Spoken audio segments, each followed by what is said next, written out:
नमस्कार प्रेक्षकांनो, मालिकेच्या उद्याच्या भागामध्ये खूपच जबरदस्त असा ट्विस्ट पाहायला मिळणार आहे. कारण आप्पी म्हणून दीपाला अर्जुनने आणलेला आहे, पण या दीपाला जेव्हा आप्पी बनवायचं आहे म्हणजे दीपाला बऱ्याच गोष्टी शिकवाव्या लागत आहेत. तिच्या त्या गोष्टी लक्षात येत नाही आहेत, तेव्हा तिला कशा पद्धतीने गोष्टी शिकवायच्या त्यावेळेस अर्जुनची चाललेली तारेवरची कसरत हे सगळं अर्जुन खूप पेशन्सने करत आहे. त्या फक्त आणि फक्त अमोलसाठी आणि त्याच्या आप्पीला शोधून आणण्यासाठी हे अर्जुन करत आहे. हे सगळं अर्जुन आता कशा पद्धतीने करतो आता दीपा आप्पी बनून आलेले आहे आणि जेव्हा आपल्याला फर्स्ट लुकमध्ये आपण पाहिलेलं होतं तेव्हा आपल्या डोळ्यांवरती विश्वास बसला नाही आहे की ही दीपा आहे का आप्पी आहे. म्हणजे एवढं जबरदस्त ट्रेनिंग अर्जुनने दीपाला दिलेलं आहे. हे ट्रेनिंग तो कशा पद्धतीने दीपाला देतो ते आपल्याला आजच्या या व्हिडिओमध्ये पाहायला मिळणार आहे. त्यासाठी हा व्हिडिओ शेवटपर्यंत पहा. घरी सगळेजण इतके खुश झालेले असतात. अमोलला म्हणत असतात की अमोल, तुझा विश्वास खरा ठरला. अप्पूमा आज जिवंत आहे आणि ती आपल्या सर्वांकडे पुन्हा येत आहे. हे ऐकल्यानंतर तो म्हणत असतो, या सिम्बाची माय ती सिम्बाची आणि बाबावर माझा पूर्ण विश्वास होता. शहंशाह आहे माझा बाबा, असं तो बोलत असतो. घरात सगळे खुश झालेले असतात. इकडे दीपा पण म्हणत असतो, मला ना माहीत होतं की माझी अप्पू दीदी परत येणार आहे, असं तोही म्हणत असतो. त्यालाही खूप छान वाटत असतं. फायनली बापू आणि कदम दोघंही खुश झालेले असतात कारण आप्पी येणार असते. आप्पी म्हणजे जीव की प्राण. आप्पी पुन्हा परत येते या गोष्टीचा आनंद इतका झालेला असतो सगळ्यांना की विचारच करू शकत नाही. कारण हे सगळं जेव्हा घडत असतं तेव्हा कोणाचाच विश्वास बसलेला नसतो की एवढ्या मोठ्या अपघातातून वाचल्यानंतर आप्पी परत येत आहे ह्या गोष्टीचा आनंद असतो. बापू म्हणत असतात की मी ना कल्पनाच करू शकत नव्हतो की मी माझ्या थोरल्या लेकराला या हाताने अग्नी दिला होता. तेव्हा मी आणि सुषमाने दोघांना एकमेकांना सांभाळून घेतलं होतं. दोघांनी एकमेकांना सांभाळत या सगळ्यातून मार्ग काढला होता. पण आज माझी ना ती इच्छा नव्हती. माझ्यात ताकदच नव्हती की मी माझ्या आप्पीच्या बाबतीत असा विचार करेल. माझ्या डोळ्यांवरती विश्वास बसत नव्हता. हे सगळं बापू बोलत असतात. बापू रडत असतात. त्याचवेळी कदम सर्वजण तिथं असतात. बापूंची समजूत घालत असतात. बापूंना म्हणत असतात की बापू, तुमच्या लक्षात आहे ना, काही झालं तरीही अपर्णा आत्ता कोणत्या परिस्थितीतून येते. एकतर एवढ्या मोठ्या अपघातातून ती वाचत आहे आणि त्यानंतर ती येत आहे. त्यामुळं आपल्याला विचार करावा लागणार आहे. अपर्णाच्या समोर एवढं खचून जाऊन आपल्याला चालणार नाही. त्यामुळं जरा शांततेत आणि अगदी व्यवस्थित असा विचार करून मग आपल्याला निर्णय घ्यायचा आहे, असं बापू सांगत असतात. आणि त्याचबरोबर इकडे आपल्याला पाहायला मिळतं की सगळेजण घरातले म्हणतात की हो बरोबर आहे, अपर्णाची तब्येत कशी आहे, तिच्या बाबतीत काय घडलंय आपल्याला काहीच माहिती नाही आहे. कारण एवढा मोठा अपघात घडलेला आहे. त्यानंतर ती आपल्याकडे परत येत आहे या गोष्टीचा आनंद खूप आहे. पण त्याचबरोबर अपर्णाला समजून घेणं गरजेचं आहे. मोना म्हणत होते की वंस नव्हत्या तर घर अगदी खायला उठत होतं. कळत नव्हतं की नक्की काय करायचं आहे. कारण वंसांशिवाय या घराला अर्थ नाही असं मोनाचं म्हणणं असतं. मोना मात्र शांतपणे या सर्व गोष्टी बघत असते. खूप आनंद झालेला असतो तिला. खूप छान वाटत असतं. फायनली वंस यायला लागलेले आहेत. या घरातला आनंद परत यायला लागलेला आहे असं सगळ्यांचं म्हणणं असतं. सगळेजण शांतपणे बोलत असतात. सगळेजण एकमेकांना समजून घेत असतात. त्याचबरोबर सगळेजण बोलत असतात. ते इतकं छान असतं की त्यांच्या घरी दिवाळी आहे, दसरा आहे, एवढा आनंद असतो. तर इकडे आपल्याला दाखवलं जातं जी हा फैजूला विचारत असतो की फैजू, तू आज जे काय काम केलंयस ना, विचारच करू शकत नाही फैजू तू, असं जी म्हणत असतात. तेव्हा फैजूला म्हणतात, पण मला एक गोष्ट कळली नाही आहे फैजू, की तुला हे कसं सापडलं, म्हणजे कुठं सापडलं ह्या मॅडम, असं विचारल्यानंतर फैजू मात्र म्हणत असतो, कसं आहे ते काम काय लय अवघड नव्हतं यांना शोधून काढणं. कारण तो पोलीस आहे ना, तो फिरतच होता ना, मग त्याच्या मागावर मी होतो आणि तो जिथे जाईल तिथे शोधाशोध करायला मी जात होतो आणि मग मी त्याला शोधायचं ठरवलंच होतं. आणि बरोबर मी त्या मार्गावर जात राहिलो आणि तिथं गेल्यानंतर एका ठिकाणी ते गेले होते. तेव्हा आम्ही त्यांच्या मागे जात होतो आणि त्याचवेळी माझ्या लक्षात आलं. मग तो जो आहे तो पोलीस त्याचा साथीदार त्या एका झोपडीत गेला आणि तिथं गेल्याबरोबर त्या म्हातारीने त्याला शिव्या घातल्या. म्हणजे चिंचुके त्या झोपडीच्या तिथं गेलेला असतो. खरं तर अर्जुन आणि अप्पी काही हातांच्या अंतरावर असतात आणि चिंचुकेनं जी माती खाल्लेली असते त्यामुळं खरी अप्पी ही अर्जुनपासून लांब राहिलेली असते. तेव्हा हा फैजू त्यांच्या गाडीच्या मागं आलेला असतो आणि त्यांच्याकडे पाहत असतो. त्यांच्याकडे अगदी एकटक पाहत असतो. नक्की काय घडत आहे या सगळ्या गोष्टींचे बारकावे तो घेत असतो. आणि मग तो सांगतो की त्या म्हातारीने त्या हवालदाराला लय शिव्या घातल्या आणि तो निघून गेला. त्यांना दोघांना तिथून हाकलून दिलं. मग त्यानंतर कोणताच ऑप्शन नव्हता यांच्याकडे. हे मात्र बघतच राहिले होते आणि मी त्या घरात शिरलो, कारण ती म्हातारी तिथंच होती. मग त्या घरात शिरल्यानंतर मी पाहिलं तर तिथे मला समोर ही कलेक्टर बाई दिसली.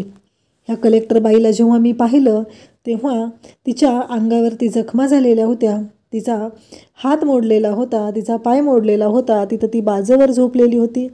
आणि या कलेक्टर बाईला मी जेव्हा पाहिलं तेव्हा माझ्या लक्षात आलं. मग ती म्हातारी तिथं बघत होती. ती म्हातारी लगेच ओरडायला लागली, कारण या कलेक्टर बाईला जेव्हा मी पाहिलं होतं तेव्हा मला ना कळायचं बंद झालं होतं, कारण ही खरंच कलेक्टर अपर्णा सुरेश माने आहे हे मलाही चांगलंच माहिती होतं. मग त्यानंतर प्रश्न पडला तो म्हणजे की आता हिला इथून घेऊन जायचं. मग हे सगळं जेव्हा घडत असतं तेव्हा मात्र ती म्हातारी तिथं मला विचारू लागते की कोण आहेस रे तू. तेव्हा आम्ही त्या म्हातारीला खानदिशी कानाखाली दिली, कारण ती माझ्या एका झापड्याची पण नव्हती. आणि त्या म्हातारीला मी खाली लोळवलं आणि त्या क्षणी हिला ताब्यात घेतलं आणि हिला ताब्यात घेऊन मी इकडे रवाना झालो, इकडे घेऊन आलो. त्यानंतर तर आता तुम्हाला माहितीच आहे. तेव्हा तो जीजी असतो तो इतका खुश झालेला असतो, त्याला तर तो आसुरी आनंद झालेला असतो. त्याला खूप बरं वाटत असतं, कारण काहीही झालं तरी त्याच्यासाठी हा आनंदाचा क्षण असतो, कारण त्याच्या तावडीत आता कलेक्टर अपर्णा सुरेश माने असते. त्याला असं वाटत असतं की काहीही झालं तरी ही कलेक्टर मॅडम जी आहे हिला मी आता सोडत नसतो, कारण हिने माझ्या माणसाला पकडून आत टाकलेला आहे. हिला मी आता सोडणार नाही. हे सगळं त्याच्या डोक्यात सुरू झालेलं असतं. त्याचबरोबर आपल्याला पाहायला मिळतं की जीजी मात्र एवढा खुश झालेला असतो की त्याला काहीच कळत नसतं की ह्या बाईचं करायचं काय. जीजीला राग फक्त एकच असतो की अपर्णाने त्याच्या माणसाला जेलमध्ये टाकलेलं आहे. या गोष्टीचा राग जीजीच्या डोक्यात असतो आणि तो राग काढण्यासाठी त्याने आप्पीला पकडून आणायचं असतं, आप्पीवरती हल्ला करायचा असतो. हे सगळं केलेलं असतं. इकडे आता दीपाला घेऊन अर्जुन पोलीस स्टेशनच्या त्याच्या केबिनमध्ये आलेला आहे, कारण त्याने सगळ्यांना तिथे पत्रकारांना उत्तरं दिलेली असतात. आप्पी सापडलेली आहे, त्यामुळं आता पुढचे रिपोर्ट बघणं या सगळ्या गोष्टी करणं हे खूपच सोपं काम झालेलं असतं, कारण त्यांच्याकडून केस काढून घेतली जाणार होती. पण अर्जुनचं डोकं मात्र भारीच चालत असतं, कारण अर्जुनने ठरवलेलं असतं की काहीही झालं तरीही मी आप्पीला नंतर शोधणार आहे, कारण तो शोध मला घेण्यासाठी जो वेळ हवा आहे त्यासाठीच तर त्याने दीपाला आणलेलं होतं. म्हणजे अमोलची जी अवस्था झालेली आहे, दीपा त्याच्याबरोबर असेल त्यामुळं त्याला बरं वाटेल, त्याची आप्पी त्याच्याबरोबर आहे हे सगळं त्याला वाटेल, म्हणून अर्जुनने दीपाला आणलेलं असतं. पण दीपा मात्र जाम घाबरलेली असते. ती गावाकडची साधी मुलगी, तिच्यासाठी हे सगळ्या गोष्टी खूपच नवीन असतात. तिला कळत नसतं की या सगळ्या गोष्टींना काय उत्तरं द्यायची आहेत, कशा पद्धतीने आपण वागायचं आहे. या कोणत्याच गोष्टी तिच्या लक्षात येत नसतात. ती खूप घाबरत असते आणि त्याचबरोबर अर्जुन मात्र तिला समजवण्याचा प्रयत्न करत असतो. अर्जुनचं असं म्हणणं असतं, अगं दीपा घाबरू नकोस तू, मी आहे ना तुझ्याबरोबर. दीपा म्हणते की नाही हो साहेब, मला नाही जमत हे सगळं.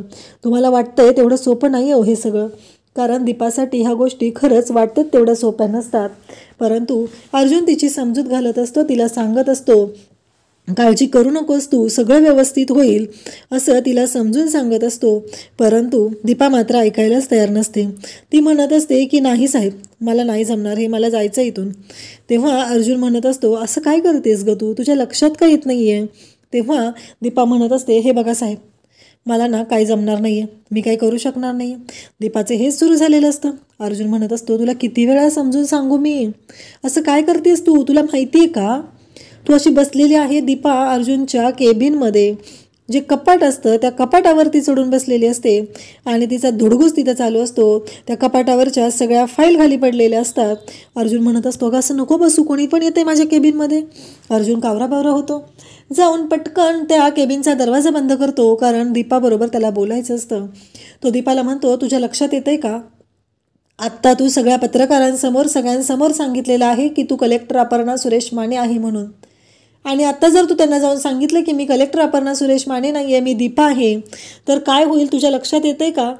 तेव्हा दीपा म्हणत असते की हे बघा साहेब, मला काय कळत नाही, ती तुम्ही ते बघून घ्या, कारण मला काय माहीत नाही, मला जायचं आहे, मी एवढासा तो वडापावचा गाडा चालवणारी मुलगी आहे, मला नाही हो झेपत हे साहेब, असं ती बोलत असते. ती रडत असते, ती नाही म्हणत असते, कारण ती घाबरलेली असते. अपर्णा म्हणजे खूपच मोठी कोणीतरी अधिकारी आहे, ही गोष्ट तिला चांगलीच माहिती असते, म्हणून तिला खूप मोठा धक्का बसलेला असतो. ती म्हणत असते की नाही हो साहेब, मला नाही जमणार हे सगळं, असं दीपा म्हणत असते. तेव्हा मात्र अर्जुन म्हणत असतो की प्लीज शांत हो जरा, आपण बघूया, कारण काय झालेलं आहे ते माझ्या लक्षात आलेलं आहे. अगं, मी तुला काय सांगितलं होतं सांग बरं, तुझ्या लक्षात आहे की नाही? मग कशासाठी घाबरतेस तू, सांग बरं मला, कारण काहीही झालं तरीही तू असं का टेन्शन घेत आहेस? एवढं लक्षात ठेव ना मी काय सांगतोय ते. दीपा म्हणत असते, पण मी हे सगळं कुठं केलं आहे? हे सगळं तर तुम्हीच केलेलं आहे, या सगळ्याला जबाबदार तुम्ही आहात, मी कुठं काय केलं आहे? दीपाचं मात्र स्पष्ट बोलणं असतं, हे बघा, हे सगळं तुम्ही केलं आहे आणि तुम्ही निस्तरायचं. दीपा हे स्पष्टपणे अर्जुनला सांगत असते आणि त्याचवेळी अर्जुन मात्र घाबरलेला असतो. अर्जुन म्हणत असतो, हे बघ, पण मला सांग की मी तुला इथं आप्पी बनवून आणले, याच्यावर विश्वास कोण ठेवणार? कारण त्याचा पुरावा आहे का तुझ्याकडे? काय विचार कर ना तू, आहे का त्याचा काय पुरावा तुझ्याकडे? मग तुझ्यावर कोण विश्वास ठेवेल? मी तुला इथं आप्पी बनवून आणले ह्या गोष्टींवरती. तेव्हा दीपा म्हणत असते की हे बघा साहेब, मी तुम्हाला खरं खरं सांगते, मला नाही झेपणार हो हे सगळं, असं म्हणत दीपा रडवेली झालेली असते. ती रडत असते, ती म्हणत असते की प्लीज साहेब नका असं करू, मला नाही जमणार, असं म्हणत ती रडत असते. परंतु तिला अर्जुन म्हणत असतो की हे बघ दीपा, आता ही लोक आहेत ना, तुझ्यावरती फसवणुकीच्या गुन्ह्याखाली केस होऊ शकते, तुला जेल होऊ शकते, लक्षात येते का तुझ्या? असं म्हणत अर्जुन दीपाला बोलत असतो. दीपा म्हणत असते की प्लीज साहेब असं नका ना करू, तुम्ही ऐका ना जरा माझं, मी काय म्हणते ते, असं दीपा त्याला बोलू लागते. तरीही अर्जुन ऐकायला तयार नसतो. अर्जुन म्हणत असतो, मी तुला काय सांगितलं होतं, आठव बरं. आणि मग दीपाला सगळं आठवू लागतं. जेव्हा अर्जुन आणि दीपा ते भेटलेले असतात, मग दीपाला तो म्हणत असतो की हे बघ, कसं आहे, तू गावाकडे राहिलेली आहेस, त्यामुळं तुझं राहणीमान, तुझं बोलणं, तुझं वागणं वेगळं आहे, तर आता मला तू चालून दाखव बरं. तिथेच दीपाचा जो दादा असतो तो तिथं बॉब्या खात बसलेला असतो. तो म्हणत असतो, हो हो दीपे, चालून दाखव बरं. मग दीपा चालून दाखवते अगदी तिच्या स्टाईलमध्ये, अगदी ते जो परकर घातलेला असतो तो एका हातात पकडलेला असतो एक टोक, आणि चालत असते अगदी रांगड्यासारखं. तेव्हा मात्र इकडे अर्जुन म्हणतो की नाही, आप्पी अशी नाही चालायची. हे ऐकल्यानंतर दीपा म्हणत असते, दीपा म्हटल्यावर दीपा म्हणते, मला नाही जमायचं हो साहेब हे. तेव्हा अर्जुन म्हणतो की हे बघ, मी तुला काय सांगतोय लक्षात घे आधी, मग सगळ्या गोष्टी सोप्या पडतील, असं म्हणत अर्जुन पुन्हा दीपाची समजूत घालू लागतो. दीपाला म्हणत असतो, हे बघ, असं चालायचं, म्हणजे उजवा हात डाव्या पायाकडे, डावा हात उजव्या पायाकडे, आणि ते सोड आधी, ते काही पडत नाही, ते व्यवस्थित आहे, अजिबात ते पकडायचं नाही, असं डोक्यात हात घालून खाजवायचं नाही, काय नाही. आप्पी तशी नाही आहे की नाही, मग तू पण तसं नाही करायचं, अगदी बिनधास्त. तू कशी बिनधास्त आहे की नाही, तू स्वतःचा व्यवसाय करते, स्वतःचं घर चालवते, तुझ्या भावंडांना सांभाळते, तू किती छान काम करतेस की नाही सांग बरं. आणि आप्पी पण मोठी अधिकारी आहे, ती पण स्वतःचं कुटुंब चालवते, अख्खा जिल्हा चालवते, ती जिल्ह्याची कलेक्टर आहे की नाही, लाल दिवा, लक्षात आहे की नाही तुझ्या लाल दिवा. मग मी काय सांगतोय ते आठवण घे, असं म्हणत तो तिला बोलत असतो, तिला सांगत असतो, प्रत्येक गोष्ट तिला शांतपणे समजवत असतो. पण हे सगळं दीपाच्या डोक्याच्या वरनं जात असतं, कारण तिला हे सगळं कळणं अवघड असतं. आणि एका दिवसात हे वाटतं तेवढं सोपं नाही आहे की दीपाने ह्या सर्व गोष्टी ॲक्सेप्ट करणं, ह्या गोष्टींप्रमाणे वागणं, बोलणं, हे तेवढं सोपं नाही आहे. पण अर्जुन मात्र तिला समजवण्याचा प्रयत्न करत असतो. तो दीपाला म्हणत असतो की हे बघ, आप्पी होती ना अशी चालायची, असं दाखव बरं चालून आता तू, असं म्हणत तो तिला चालून दाखवतो. तेव्हा दीपा थोडा प्रयत्न करत असते, पण अर्जुनने ठरवलेलं असतं की हार मानायची नाही. अर्जुन तिला म्हणत असतो की थोडं ते सोड बरं हातातलं, आणि बघ आता ना तुला काहीतरी बोलायचं आहे, तू बोल बरं, थोडंसं तरी बोल, जास्त नाही, आप्पी कशी बोलायची ते मी तुला सांगतो, असं म्हणत अर्जुन तिला ट्रेनिंग देत असतो, तिला शिकवत असतो, तिला प्रत्येक गोष्ट समजून सांगत असतो. दीपा म्हणत असते की आता हे फिक्स ना, हा दीपाचा डायलॉग नेहमीच असतो, हे फिक्स ना आता, बघा बरं आता हे फिक्स ना. पण साहेब मला हे काही जमत नाही, हे पण तिचं राऊंड सुरू असतं मधूनच. तेव्हा अर्जुन म्हणत असतो की जमतंय, अक्षरशः अर्जुन एवढा कंटाळलेला असतो दीपाला शिकून की त्याच्या नाकी नवलेले असतात. पण आत्ता त्याच्यासाठी महत्त्वाचं असतं ते म्हणजे दीपाने या सर्व गोष्टी शिकणं. कारण दीपा जर या सर्व गोष्टी शिकली तरच अर्जुनच्या लक्षात येणार असतं की बाकी काय झालेलं आहे, आपली आप्पी कुठं आहे, ह्या गोष्टींचा शोध घेण्यासाठीच त्याला हे सगळं करायचं असतं. आणि मग तो दीपाला समजून सांगत असतो, दीपाशी शांतपणे बोलत असतो, दीपाला प्रत्येक गोष्ट तो शिकवत असतो अगदी पेशन्सने. म्हणजे जे पेशन्स अर्जुनकडे पाहायला मिळतात ना ते खरंच लाजबाब आहेत. आणि अर्जुन एवढ्या शांतपणे तिला सांगत असतो. ती म्हणते, बघा ना साहेब, नाही की नाही हो मला जमत, मी तुम्हाला किती वेळा सांगते, मग तुम्ही माझं ऐकतच नाही आहे. अर्जुन म्हणतो की दीपा आता मी सांगतोय ना तुला, ऐक बरं आता माझं. असं म्हणत अर्जुन तिला बोलत असतो, तिला म्हणत असतो की बघ आता ना मी तुला 4च गोष्टी सांगतोय, आपण काय करूया माहिती का, तुझा अपघात झालेला असं सगळ्यांना सांगूया. त्याचबरोबर तो म्हणतो की आता तुला थोडंसं भाषण द्यायचं आहे, म्हणजे अगदी 4 शब्द तर बोलायला लागतील ना. तुझा अपघात झाला होता, कुठं झाला होता, तू तिथून काय झालं, तर तू सांगायचं की माझा दुर्दैवी अपघात झालेला आहे आणि तुमच्या सगळी आश्वासनं पूर्ण करण्यासाठी ही कलेक्टर अपर्णा सुरेश माने पुन्हा आलेली आहे आणि सज्ज झालेली आहे. तेव्हा ती म्हणत असते की नाही जमणार मला हे बोलायला, अहो साहेब लय अवघडचा ते हे.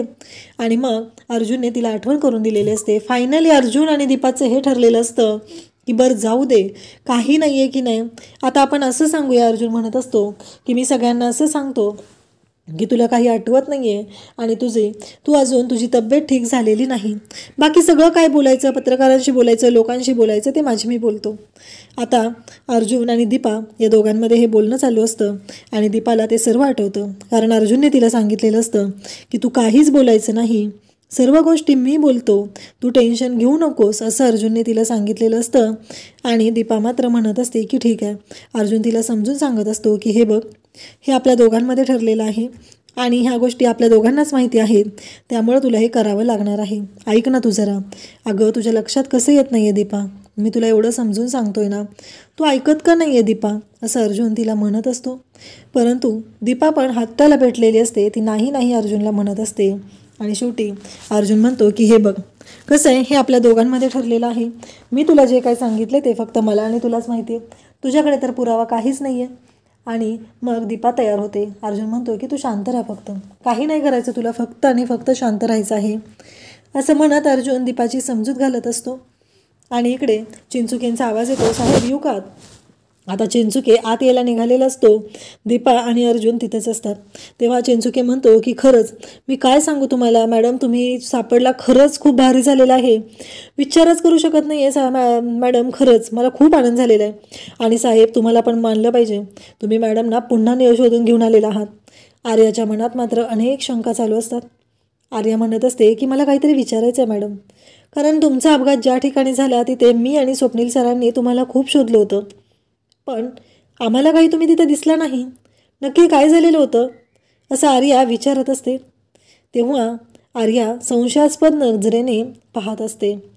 तेव्हा मात्र अर्जुन, त्याचबरोबर चिंचुके आणि तिथे असलेली दीपा सगळेजण हादरलेले असतात.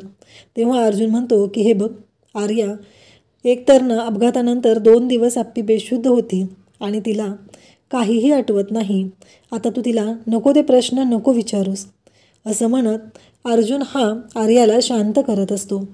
आणि त्याचबरोबर दीपाचीही बाजू घेत असतो. दीपा मात्र कावरीबावरी झालेली असते, हे अर्जुनच्या लक्षात आलेलं असतं. तेव्हा इकडे अर्जुन म्हणतो की मी वरिष्ठांना भेटतो. तेव्हा चिंचुके म्हणतो की साहेब तुम्ही मॅडमना घेऊन घरी जा. अहो किती दिवस झाला अमोलला पण ते भेटलेलं नाहीत, अमोलला किती आनंद होईल, घरच्यांना भेटलं ना की अगदी ठणठणीत बऱ्या होतील मॅडम, असं चिंचुके म्हणत असतो. अर्जुन आता अपर्णाला घेऊन चाललेला असतो आणि आर्या मात्र संशयास्पद नजरेने पाहत असते. त्यानंतर घरी मात्र सगळे जाम खुश झालेले असतात. अमोल सगळ्यांना इन्स्ट्रक्शन देत असतो, सगळ्यांना सांगत असतो की मोमा तू ना अप्पमासाठी आळूवडी कर आणि मोठी आई तू फिरणी कर, फिरणी अप्पू मला खूप आवडते आणि आपण तिच्यासाठी हे सगळं करायचं आहे. आणि ती खरंच भारी झालेलं आहे की नाही, आपण छान तयारी करायची, जंगी स्वागत करायचं आहे. मोना म्हणत असते की वंश येणार आहेत ना, खूप भारी वाटायला लागलेलं आहे. हे सगळं घडत असतं तेव्हा सगळ्यांनाच धक्का बसलेला असतो. आणि अमोलला मोमा आणि रुपाली विचारू लागतात की तू काय करणार आहे मग अमोल, त्यावर अमोल म्हणतो की मी काय करणार माहिती का, मी खोली सजवणार अप्पू माझी, आणि बापू आणि आजोबांच्या मदतीने हे सगळं करणार आहे. चला चला असं म्हणत सगळे खुश झालेले असतात. इकडे रुपाली पण खुश झालेली असते. ती म्हणत असते की खरंच सेलिब्रेशन झालं पाहिजे. पुन्हा अमोल आवाज देतो आणि म्हणतो की मोमा सेलिब्रेशन चालू आहे ना आज.